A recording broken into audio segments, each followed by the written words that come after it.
Hello, hi, అందరికీ welcome to Srinivas sings YouTube channel. I know it's been a while since I posted my last video, but late అయినా సరే మీ ముందుకు వచ్చిన ప్రతిసారి ఒక ప్రాపర్ కంటెంట్తో రావాలి అనే intention and at the same time as a beginner నన్ను నేను ఇంకెంత బాగా ఇంప్రూవైజ్ చేసుకోవాలన్న ప్రాసెస్లో కొంచెం లేట్ అవుతుంది, but I hope you understand.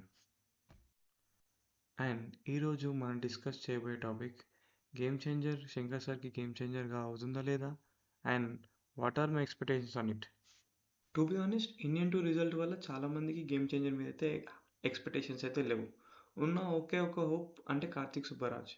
But interestingly after watching trailer నాకు గేమ్ చేంజర్ మీద చాలా ఇంట్రెస్ట్ అనేది పెరిగింది. ఎందుకనేది ఈ వీడియోలో ఇన్ డీటెయిల్గా తెలుసుకుందాం. Let's get in to the video. Number 1, intention and presentation. Game changer premise as per Wikipedia ఏం చెప్తుందంటే, it is a political action thriller film where Ramanandan, an IAS officer with anger issues, strives to combat corrupt politicians including Bobbili Mopidevi for destroying his father Appanna's dream of a corruption-free country. And as per IMDb, ఈ movie స్టోరీలో ఏమనుందంటే, an honest IAS officer's fight against a corrupt political system through fair and transparent elections. So ఇప్పటివరకు అయితే ఈ cinema మీద ఒక basic understanding అయితే వచ్చేసింది. And చాలామంది వచ్చిన ట్రైలర్ టీజర్స్ నుంచి అయితే ఒక సగం స్టోరీ అయితే వాళ్ళంతటా వాళ్ళే రాసేసారు. But still why I'm excited for this movie you know. So ఒక కమర్షియల్ మూవీకి కావాల్సిన అన్ని ఎలిమెంట్స్ ఈ మూవీ ట్రైలర్స్ అండ్ టీజర్స్లో మనకి చాలా క్లియర్గా కనిపిస్తున్నాయి. అండ్ ఈ కరప్షన్ అనే ఎలిమెంట్ని ఇప్పుడు ప్రజెంట్ ఉన్న నేటివిటీకి ఎలా ప్రజెంట్ చేస్తారు, and that with Shankar mark ఎలా ఉంటుంది అనే విషయానికి నేను చాలా ఎక్సైటెడ్గా ఉన్నా. అండ్ ఈ intention and presentation both work out అవ్వాలంటే మనకి కావాల్సింది point number 2, emotion and character. మనం చెప్పే కథ కొత్తదైనా పాతదైనా దానికి కావాల్సిన మెయిన్ ఆస్పెక్ట్ మన కథలో ఉన్న క్యారెక్టర్స్కి unique characterisations.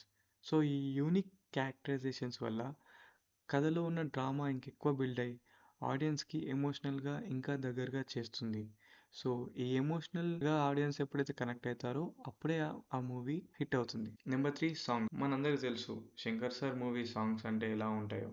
And for sure ఈ మూవీ సాంగ్స్ టాక్ ఇప్పుడు ఎలా ఉన్నా కానీ once after the movie release ఈ మూవీ సాంగ్స్ కూడా బీభత్సంగా వినడం స్టార్ట్ చేస్తారు జనాలు. Maybe that is because of Shankar's taking అని మీకు అనిపించవచ్చు, but still Thaman has given the best album for this movie.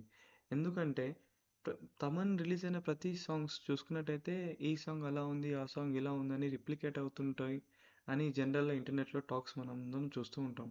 But still ఈ మూవీకి అయితే ఏ సాంగ్ కూడా ఈ సాంగ్ ఎక్కలేదు అన్న ఫీల్ ఉంది, కానీ ఏ సాంగ్ కూడా పలానా సాంగ్ లాగా రిప్లికేట్ అవుతుంది అన్న టాక్ అయితే రాలేదు. So my take, this movie songs will create history once after the release. Number 4, performance. I especially believe that this movie is having a lot of scope for performance. Especially Ram Charan and S.J. Surya face off గురించి అయితే మనం వింటున్నాం. And I'm eagerly waiting for their face of.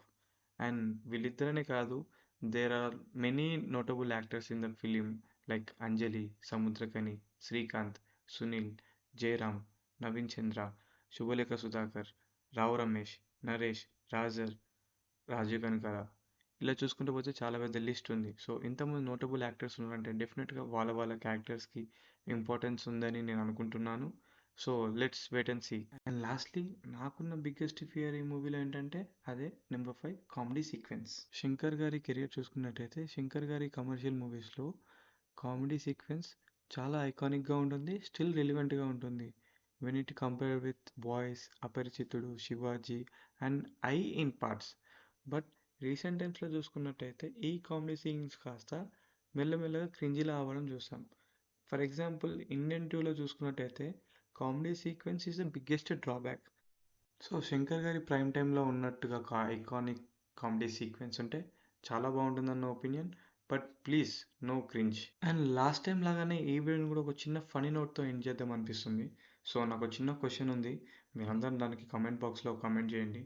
అదేంటంటే ప్రతి cinema లాగానే ఈ సినిమాలో కూడా రాజీవ్ కనక గారు చనిపోతారా, బతికుంటారా? ప్లీజ్ ఆలోచించండి, ట్రైలర్లో చూడండి, మీ ఆన్సర్ ఏంటో కామెంట్ చేయండి. అండ్ ఇలాంటి వీడియోస్ నా నుంచి ఇంకా మీరు రావాలనుకుంటే నన్ను సపోర్ట్ చేయండి. అండ్ నాకేమైనా ఇన్పుట్స్ ఇవ్వాలనుకున్న కామెంట్ సెక్షన్లో మెన్షన్ చేయండి. అండ్ వీడియో నచ్చితే లైక్ చేయండి. అండ్ సినిమా పిచ్చి వాళ్ళకి షేర్ చేయండి. Thank you. Have a nice day. Meet in the theatres. Bye bye.